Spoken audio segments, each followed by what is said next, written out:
Hello and welcome into another episode of Locked On Wolves. Today on the show, the big picture takeaways for the Timberwolves' first round loss to the Denver Nuggets. What are the pros from this series? What can we take away? Not in the weeds, but overall. And also, what are the cons from this first round series? We're going to break it all down on the show. Welcome in. You are Locked On Wolves. You are Locked On Timberwolves, your daily Minnesota Timberwolves podcast. Part of the Locked On Podcast Network. Your team every day.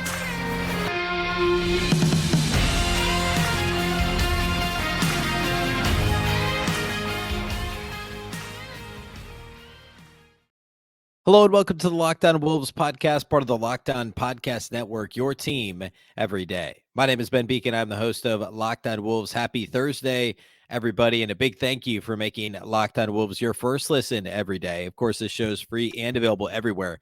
That includes YouTube as well as all of your favorite audio platforms. Wherever you listen to podcasts, you can find this show. You can also watch Locked On Wolves along with all the other Locked On Minnesota podcasts on both Roku and Amazon Fire TV as part of Locked On Sports Minnesota, the app. More great local sports coverage 24/7 for free. Download the Locked On Sports Minnesota app today on Roku and Amazon Fire TV. You can also follow on Twitter at Locked On T-Wolves and also at my account, which is at Beecken. And that's with 2 B's, 2 E's, CKEN. All right. I want to spend the show today talking about the what I would call big picture, overarching pros and cons, positives and negatives from the Wolves Nuggets series. And there's quite a few on both sides of the ledger, I would say. First, I want to quickly acknowledge the Anthony Edwards news, I guess, that came out, mid-afternoon, late afternoon on Wednesday. The report that he's been charged with third-degree assault by the Denver Police Department related to his chair shenanigans at the end of the game. I don't really have much to say about it. I kind of already said what I wanted to say on Twitter. I think it's a stretch. I am not a legal analyst. I don't represent the views of anybody but myself when I say that I think that this is much ado about close to nothing. Certainly Anthony Edwards should not have done what he did. If you haven't seen the video, there's a video from presumably a fan's mobile device that shows basically the whole incident, much more than you were able to see on the TV broadcast. I remember in the moment thinking, what did he just do? I thought I saw a chair. I thought maybe he ran into it. It does look like the chair was in his way and he moved it out of frustration, swung it, clipped apparently 2 arena workers. And it even says in the police report that the injuries were deemed not serious. So I don't know. It's frustrating. Hopefully there's a quick resolution to this. And it feels like, I said this on Twitter, it feels like something that maybe he'd get fined for by the league or maybe the Timberwolves, because like you just got to be more careful. But it was more careless. There was certainly no intent. He wasn't. I mean, the problem was he wasn't looking at anybody. He wasn't looking towards anyone when he did this. It was just a careless thing to do. So we'll see how it all plays out. It shouldn't have any impact, I wouldn't think, at all on anything related to next season, but it's just another weird twist in a weird season and for a weird franchise. Like, I don't know what else to say at this point, right? Anyway, moving on. So, big picture. We're going to spend about half the show on the pros, half the show roughly on the cons. Let's start with the pros. We'll start with Anthony Edwards. His on-court play. On court, everything from this point forward on the court. Anthony Edwards was fantastic in this series. I don't know how anybody could look at this series and not come away with Ant's play as the number one takeaway. Over the course of 5 games, Ant averaged 40 minutes a game. He averaged 31.6 points, 5.2 assists, 5 rebounds per game. He shot 48.2% from the floor, a shade under 35% from deep, which was, of course, really hurt by that 0 for 6 in the final game of the series. He was obviously much better leading into that. Well, in fact, here we go. He was 1 for 4 in the first game, but he was 6 for 10 in the second game when the Wolves were very competitive. He was only 3 for 11, in the third game, but then he was 5 for 12 in the fourth game. So he had 3 poor shooting nights from 3 and 2 really good ones, which sounds like Anthony Edwards. So he finished ultimately shooting 35% from 3 in the series. He got to the line just a shade under 8 times per game and shot 85% when he got there. He also averaged 2 blocks per game and 1.8 steals per game. So no matter how you slice it, the turnover numbers weren't bad either. For the series, this is crazy. Anthony Edwards only turned the ball over 8 times. across 5 games. For somebody that has the ball in their hands so often, that's an incredible number. That's an incredible number. In fact, for the season, I want to make sure that I like accurately paint this picture. For the season, Ant's turnover rate was 13%, which isn't, again, not bad for somebody that's got the ball in his hand so often. And of course, he shoots a lot, right? So like the assist rate isn't super high either. But it was what did I say? 13% for his career. He's a shade over 12%. For the playoffs, over those 5 games, those 8 turnovers were the equivalent is a 5.7% turnover rate, which rate-based stats in that small of a sample are kind of crazy. But like to really paint that picture, it was essentially half of what he did in the regular season related to turnovers. And his assist rate was higher in the playoffs. In the regular season, it was 19%. In the playoffs, 26.4% assist rate for Ant. He had 4 or more assists in every game, 5 assists in 3 of the games, and then he had 7 assists in game 5. So no matter how you slice it, Anthony Edwards was the Timberwolves' best player on the floor by a wide margin in this series. And he's the primary reason, and Karl-Anthony Towns played well in the second half of game 4, but he's the primary reason that this team was able to force a game 5 and nearly took it to a game 6, given, the just a 3-point loss in game 5. So Anthony Edwards, the number one takeaway, I still think, and this is, I will get to this. We'll have a long offseason conversation about Anthony Edwards and where he stands in his development phase. I think he took a small step forward this year. I was hoping for something more resembling a 30-year jump, like a John Morant type leap. That clearly did not happen. He did make the All-Star team for the first time. There are a lot of numbers to suggest that he didn't meaningfully improve this year. To me, that was more because the Wolves were asking him to do some different things and asking him to play with Rudy Gobert.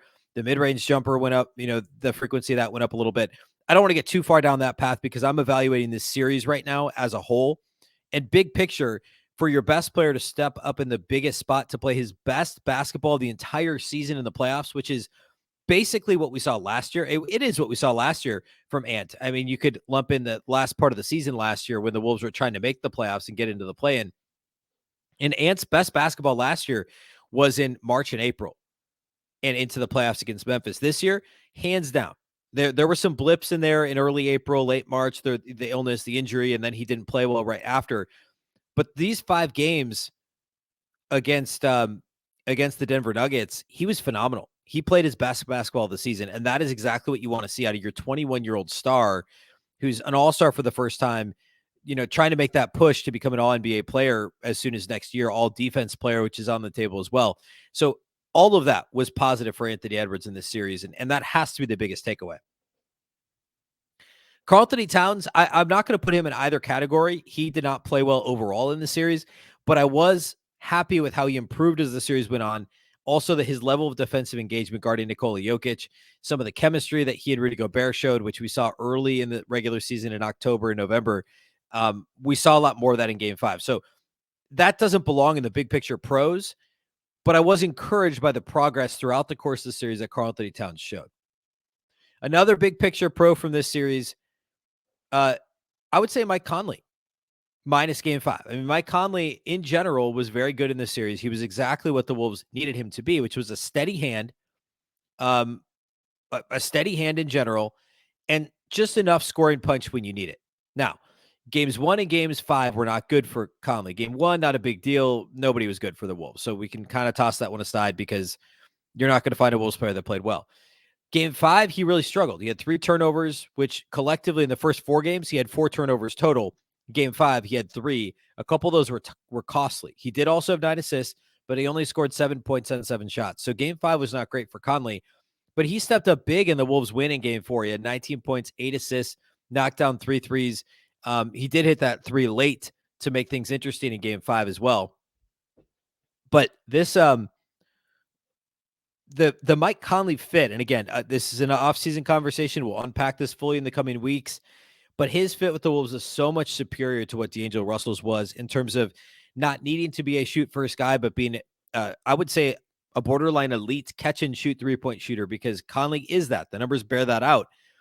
And the feel he has, especially with Rudy Gobert, but in general for the game, The off-ball defense, especially competitive on the ball, even at his advanced age. All positive things for Mike Conley, and he had a good impact on this series from the Wolves' perspective. All right, a couple more big picture pros. We'll do that next, and then we'll get to some negatives. Maybe I should have started with the negatives. We'll get to the negatives though at the end of the show, but a couple more pros before we get to that. Today's episode of Locked On Wolves is brought to us by our friends over at eBay Motors. For a championship team, it's all about making sure that every player is a perfect fit. It's the same when it comes to your vehicle. Every part needs to fit just right. So the next time you need parts and accessories, head to eBay Motors. With eBay Guaranteed Fit, you can be sure every part you need fits right the first time around. Just add your ride to My Garage and look for the green check to know the part will fit or your money back. Because just like in sports, confidence is the name of the game when you shop on eBay Motors. And with over 122 million parts to choose from, you'll be back in the game in no time. After all, it's easy to bring home a win when the right parts are guaranteed. Get the right parts, the right fit, and the right prices on ebaymotors.com. Let's ride. eBay Guaranteed Fit only available to U.S. customers. Eligible items only. Exclusions apply.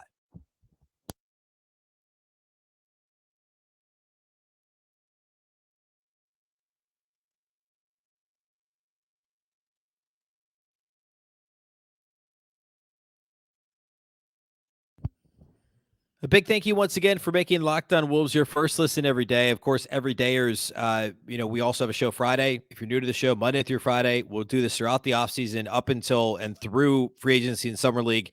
We'll be 5 shows a week. And on Friday, I want to do today, we're doing the big picture on the playoff series. Friday, I want to focus a little bit more on big picture offseason, almost like an offseason preview, like looking at the Timberwolves cap sheet, the roster. What are the biggest questions of the offseason? And that's worth more than one show, but I want to do the overview on Friday. And then we have plenty of time to really dig in, again, player reviews, et cetera, here in the coming weeks. All right. A couple more pros from this series. This one's maybe obvious, but I think it's important to take a half step back and really consider how competitive the Timberwolves were in this series without their best, I would say all around, certainly a best perimeter defender. You could argue Jaden McDaniels or Rudy Gobert in terms of best all-around defensive player impact on the game, etc. I think many Wolves fans would argue for McDaniels, but at any rate, missing Jaden McDaniels, who's your fourth option on offense, a budding star on both sides of the ball, and an all-defense, all-NBA defensive team caliber defender for the entire series. No Naz Reid, who's arguably the best backup center in basketball, best backup big in basketball, going to get a nice payday this summer. Neither one of them available for the entire series. And then you think Game 5, the Wolves are up 15 early. They led for chunks throughout. They kept coming back late in the game. Lose by just 3 points. Could have easily sent this game to overtime if Ant's shot falls through at the buzzer. No Kyle Anderson in that game either. So you're missing 3 of your top 8 rotational players, and you don't have a real backup point guard. And we'll talk more about Jordan McLaughlin here in a minute. And I don't mean this as like a direct slight to Jordan McLaughlin, because he was one of the better backup point guards in the league before his calf injury early this season for stretches last year. He played over D'Angelo Russell at times in the playoffs last year. I still think Jordan McLaughlin's a viable NBA backup point guard, but whatever he was in March and April wasn't that. And ultimately he only played I think he just played in 2 games in this series, brief appearances. And the Wolves didn't have a playable backup point guard. It was Nickeil Alexander-Walker and Jalen Noel and Anthony Edwards, and then eventually Austin Rivers sharing some of those duties when Mike Conley was on the bench. But the Wolves' only point guard was a 35-year-old that had only been on the team for a little over 2 months. And part of that is a roster construction thing. And I said this way back in the fall. I thought the Wolves were short a point guard. And I get that Ant's going to handle more and the whole thing, but like you still need another guy. The Wolves didn't have that. And that was an issue. So you consider that you don't have a backup point guard. You don't have your best perimeter defender. You're missing 3 of your top 8 players in your rotation for Game 5 and 2 of your top 8 for the entire series. You could argue 2 of your top 7 for the entire series. And the Wolves competed the way that they did against the number 1 seed was impressive. And also I would add the way that they got blown out in Game 1 and the way that they kind of fell apart a couple of other times during the series. On the one hand, that potentially reflects on coaching, but on the other hand, it potentially reflects on coaching and how you bounce back and the mettle of the team, the stick-to-itiveness of the team, and the like much was said about the number of vets and the quality of vets on this team. Kyle Anderson, Torian Prince, now Mike Conley, Austin Rivers, like these guys that have been battle tested and should be able to help, this team fight through some of that adversity. At times this year, like given their record against bad teams and some of how flat they came out at times, the collapse against the Lakers in the first play-in game, which ultimately was probably the most disappointing game of the last couple of weeks in general, all things considered. Given all those factors, there was something to be said for how the Wolves still fought. And I don't mean this in a silver linings way. I talked about this a little on Wednesday's show on the postgame pod. This isn't like all hunky dory. Like, let's be happy about how the Wolves, moral victory. Like, I'm not doing that thing. We can still evaluate this. All of this can be true at the same time. We can have pros and cons, and they don't have to jive perfectly with one another. And I think it's important to note that this team didn't fold. And it wasn't just Anthony Edwards. Karl-Anthony Towns fought through what he was dealing with, had a really difficult matchup with Nikola Jokic. I mean, a few years ago, it was like, who's better, Jokic or Cat? And now it's Jokic is a back-to-back MVP. And Karl-Anthony Towns is, frankly, I don't want to call him an afterthought, but like nobody was talking about Karl-Anthony Towns coming into the series. It was all about Anthony Edwards. Cat misses 52 consecutive games in the regular season. And now he's the second most talked, maybe even third most thought about, even maybe most impactful player on the roster of an 8 seed. It's not the same thing that it was a few years ago. And Cat still held his own, especially late in the series against Nikola Jokic. His defense on Joker was very, very good late in the series. And so I put Cat, I put Ant, the veterans, like the majority of this roster fought and competed and showed back up after a miserable, embarrassing game 1 blowout, disappointing outcomes in games 2 and 3, especially game 3. And they still came back and they won game 4, and they had a real opportunity to win game 5. And I think that speaks to something, whether it's the players themselves, the staff, the coaching staff, the head coach, whatever it is. I think we have to consider all of it. Okay, let's flip abruptly into the negative overarching takeaways from the series. And we'll start, and these are a little bit more specific.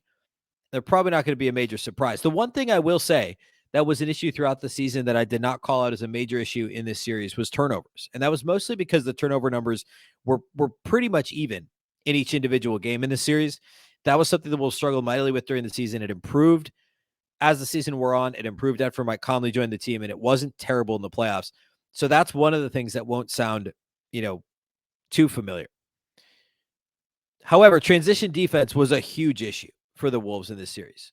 It was something that I would say it was their worst quality throughout the season, was defending in transition, defending both after makes and misses. And Denver doesn't run a ton. Like, they're like 23rd in pace in the league, but they'll run if you let them. And we've said this since November. The book was out on the Wolves very early this season that they don't get back in transition, whether it's because Naz Reid is falling down, or Karl-Anthony Towns or Anthony Edwards are complaining to the officials, or Rudy Gobert is just slow-footed and not getting down the court quickly, and or flopping and complaining to officials. Like, some combination of all these things, or D'Lo's not paying attention in transition, or he's pointing and not getting back himself. Like, all of those factors played into this team being a miserable transition defense team, and it just never got better over the course of the season. There were moments where it was better, but it never consistently improved, and that reared its ugly head in the series. There were a couple games that the margin in transition points, fast break points, was really, really bad. And again, a Denver team, it's not what they're trying to do, but they're a well-coached team and a smart team, and they knew the Wolves would give them transition buckets after both made and missed baskets on their end of the floor, and Denver took advantage of that. There was one at a really key moment in game 5. I don't remember what it was exactly, but it was a really bad, like the Wolves, significant moment. The Wolves got a big bucket, and right back the other way, Denver got a layup. Those types of breakdowns can't happen with the frequency they did this year for the Wolves, and certainly not in the playoffs, and that was a major issue. Related, because I think this has to do as much with I don't want to say effort. Well, yeah, effort. I mean, effort, activity level, defensive rebounding. And this is the one that is the biggest head scratcher for me. because the Timberwolves last year finished what? I believe they were 21st in defensive rebound rate. I'm going to get the actual number here. According to Basketball Reference, last season, the Timberwolves finished, I guess they were 27th in defensive rebound rate last season. So they were 27th last year in defensive rebound rate, about 75%. This season, the Wolves were 26th. They improved by one spot, but their percentage decreased to 74.3%. So their actual rate got worse. They improved one spot league-wide in defensive rebound rate. The offensive rebound rate, by the way, plummeted. That's what I was thinking of. Last year, they were like 7th in offensive rebound rate. And so overall, their rebound rate was much better than it was this year. This year, they were 27th in offensive rebound rate and 26th in defensive rebound rate. And they added Rudy Gobert, who's one of the best, led the league in defensive rebounding, I think like 2 of the last 3 years, one of the best defensive rebounders of this generation. And they add Gobert to the fold, and yet this team still is a bottom 4 team in defensive rebound rate, bottom 3 team in offensive rebound rate. Per game numbers, the only player to average more than 8 rebounds per game is Rudy Gobert. Karl-Anthony Towns only played in 29 games, but his rebounding was way down, 8.1 rebounds per game. The only player to average more than 1.7 offensive rebounds per game is Rudy Gobert. And Chris Finch talked about this briefly in the post-game presser after the Game 5 loss, but basically saying like, hey, our guards have to get better at rebounding. I've been saying that since last year. The Timberwolves guards are often caught in no man's land. And Anthony Edwards belongs in this conversation. He's a primary culprit when it comes to this as well. And I say that, but Ant did improve his rebounding this year. That was a theme I talked about quite a bit during the regular season. And again, a topic for another day, but his rebound rate improved dramatically. So did Naz Reid's. Naz Reid was not a good rebounder for a big earlier in his career. He was much better this season, but it was everybody else in between. D'Angelo Russell did not rebound the ball well in a Timberwolves uniform. Jaden McDaniels has to rebound the ball better. Kyle Anderson was good, but because of how the Wolves were utilizing him, they needed him to be better. Taurean Prince needed to be better. Jalen Noel did not rebound his position well. Nickeil Alexander-Walker, in his brief time in a Wolves uniform, needed to rebound the basketball better. Mike Conley was an improvement over D'Angelo Russell, but not significantly enough. So there's a lot to talk about here, technique-wise and personnel-wise, related to defensive rebounding. Just know that the Wolves got Gobert to help improve that. The Wolves blocked a ton of shots last year anyway. The Wolves, like, believe it or not, I know that we talked about like acquiring Rudy Gobert helps solve your rim protection, helps solve your defensive rebounding. The Wolves were actually 3rd in the league in blocks per game last season when they didn't have Rudy Gobert. Think about that. They were 3rd in blocks per game last year. This year they were 4th in blocks per game. So actually their ranking, at least in both rebounding and block shots, went down with Rudy Gobert in the fold. Now you lost Jared Vanderbilt. Obviously, Karl-Anthony Towns only played in 29 regular season games. Like, there's lots of other factors, but just that statement alone is crazy, and it explains how weird this season was for the Wolves. All right, a couple other negative big picture negatives, I guess, from the series. We'll get to those here next. Today's episode of Locked On Wolves is brought to us by our friends over at Ibotta. We're always throwing money at something. Kids' school supplies, a new house project, the list goes on and on and on. It's time to stop spending your hard-earned money without getting anything in return. Enter Ibotta. You can earn cash back on every shopping trip. Ibotta gives you cash back on hundreds of grocery items, from produce to personal care to pantry goods. Either link your loyalty account or upload your receipt after you shop and get your cash back. It's that easy. The average Ibotta user earns $120 per year in real cash back. That could cover the cost of an entire shopping trip. Or you could use your cash back to buy that flight that you've been eyeing, the game you're dying to go to, or the fancy dinner that you've been craving. A typical basket of groceries is over $50 more expensive at the end of 2022 than at the beginning of the year due to inflation. You could earn 2.5 times that in cash back from Ibotta, or even more depending on how much you use Ibotta. Ibotta gives you real cash back, not points. Other apps give you points that don't amount to much. But with Ibotta, you get real cash back that you can cash out to your bank account, PayPal, or gift cards. You can earn cash back on hundreds of online brands and retailers too when you start with Ibotta, including Lowe's, Macy's, Sephora, Best Buy, and more. Right now, Ibotta is offering our listeners $5 just for trying Ibotta by using the code LOCKED when you register. Just go to the App Store or Google Play Store and download the free Ibotta app and use the code LOCKED. That's Ibotta, IBOTTA, in the Google Play or App Store, and use the code LOCKED.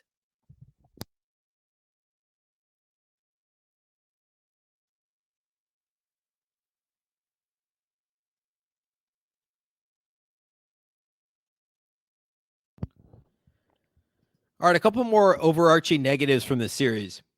Another like larger theme that was an issue at times this season was just missing open shots and generally spacing. The Wolves actually started this year. They were like bottom 10 in 3-point attempts and percentage wise for a long time. They actually finished 14th in 3-point attempt rate, 15th in attempts per game, and 13th in percentage, which was a huge jump from where they were early in the season.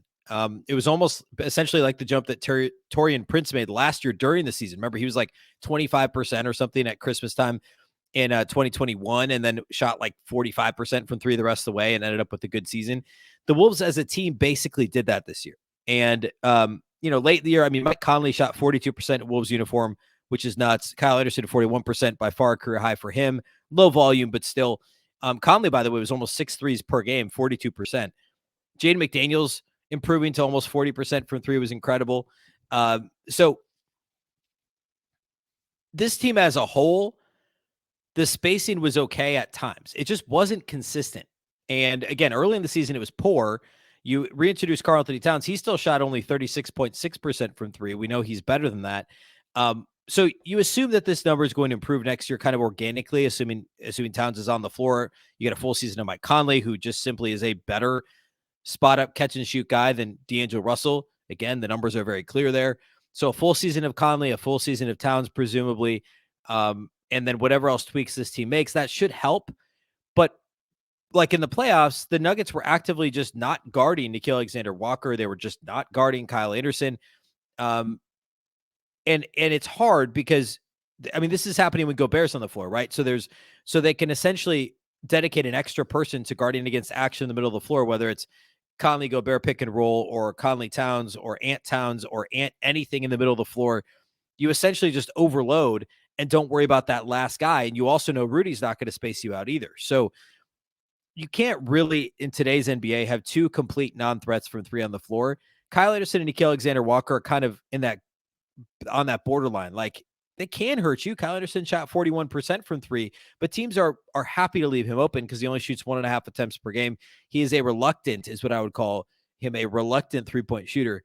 And Alexander Walker, for his career, isn't great. He was better in a Wolves uniform than he has been for his career, but not significantly better. And yeah, he hit some big shots in the playoffs, but like, let's not lose sight of the fact that he is an average at best and probably a little below average in terms of a 3-point shooter. So the Wolves have to add some spacing and have to figure that out a little bit for next year. Backup point guard, I already talked about. That was a big issue in this series. I like Jordan McLaughlin a lot. We'll talk more about this later. He's got a non-guaranteed contract for next year. It's minimal. It's a couple $1 million, and it seemed like a no-brainer until, frankly, 2 weeks ago. And now, I don't know. I kind of still expect the Wolves to pick it up because it's still a good price for what McLaughlin can be when he's healthy. But there's a little bit of a question mark now if they will. Also, Jalen Noel's an unrestricted free agent, and it would not be a shock at all if the Wolves moved on from him. I'm sorry, he's not unrestricted. He's a restricted free agent. But at any rate, I would be surprised if Jalen Noel was back. No, I'm sorry. He's unrestricted. I don't know. I mixed up him and Alexander Walker. Jalen Noel is unrestricted this offseason. And remember, he was only getting paid $1.8 million this year. It would not be a surprise if he walked in the offseason, but that's also a spot you can improve. Jalen Noel was underwhelming for long stretches of the season. He actually finished shooting under 30% from three. He was 28.9% from 3-point range on 3.5 attempts per game. The Wolves need to improve that 6-man type role. I thought he'd be better this season than he was. Those are both roles the Wolves need to improve it, and it showed in this series. That's pretty much it for now. Clearly there's a lot more in terms of, I could do a whole show in each of these. What did I give? Like 5 in each category of pros and cons. And a lot of this will get covered when we go specific player reviews, and we will do that very soon. But this series, it told us a lot. There was a little bit of confirmation bias here. I think we were expecting to see some things that were issues, and they were issues, but so I don't know. Like I think as a whole, given the factors of who is missing and how the series started, we have to feel pretty good about how the Wolves close this thing out, or how they fought in games, especially games 4 and 5. Have to feel good about Anthony Edwards. Like, I think the pros outweigh the cons because, again, the cons, the transition defense, the spacing issues, the defensive rebounding, the backup point guard issue, other than maybe the backup point guard issue, those were all things we knew that were issues for the vast majority of the season. So I don't know that we learned anything we didn't already know about the Wolves in this series. It just further accentuated those issues that they're still trying to correct for next year. And you know, I think that's a valuable takeaway. So, again, Friday we'll talk a bit more, you know, kind of expand beyond this. We'll preview the offseason as a whole, talk high level about the roster. We'll get more in the weeds on things over the next few weeks, but that's kind of the roadmap here, upcoming. Once again, a big thank you for those of you that do make Locked On Wolves your first listen each and every day. Of course, this show is free and available everywhere, including YouTube, as well as all of your favorite audio platforms. You can also watch on the Locked On Sports Minnesota app on both Roku and Amazon Fire TV. You can also follow on Twitter at Locked On T-Wolves and at my account, which is at Beecken with 2 B's, 2 E's, C-K-E-N. Of course, the Locked On Wolves podcast is part of the Locked On Podcast Network. Remember, the Locked On Network is your local experts on all the biggest stories. Once again, I'm Ben Beecken. This is the Locked On Wolves podcast, and we'll catch you next time.